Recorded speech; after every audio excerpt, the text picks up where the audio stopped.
D'après le média espagnol Marca, le FC Barcelone, même s'il doit toujours régler ses problèmes de masse salariale, disposerait encore de 57 millions d'euros pour attirer de nouvelles recrues lors du mercato estival. Jusqu'au bout du mercato estival, le FC Barcelone devrait continuer à alimenter les plus folles rumeurs de transfert. En difficulté financière annoncée depuis le début de l'été, le club blaugrana disposerait pourtant toujours d'une enveloppe de 57 millions d'euros à utiliser sur le marché, à en croire le média espagnol Marca. Une somme qui pourrait encore gonfler en cas de vente dans les prochains jours. En début d'été, les dirigeants avaient en effet fixé une enveloppe d'environ 200 millions d'euros pour recruter cet été.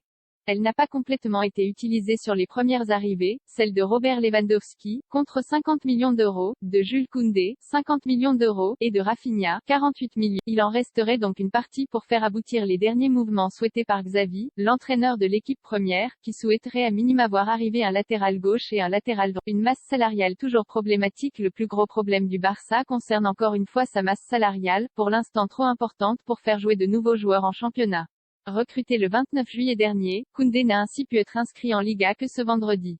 En cas de nouvelles arrivées, il va donc falloir se débarrasser d'un ou plusieurs joueurs encombrants, dont Martin Braithwaite, avec qui un accord à l'amiable est actuellement étudié, et Pierre-Emerick Aubameyang, qui intéresse Manchester United et Chelsea.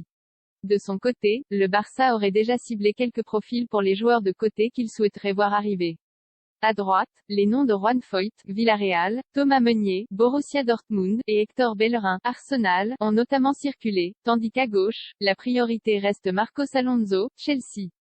En Catalogne, on ne désespère toujours pas non plus de voir arriver Bernardo Silva, même si Manchester City n'a pas paru disposé à discuter à son sujet ces derniers jours.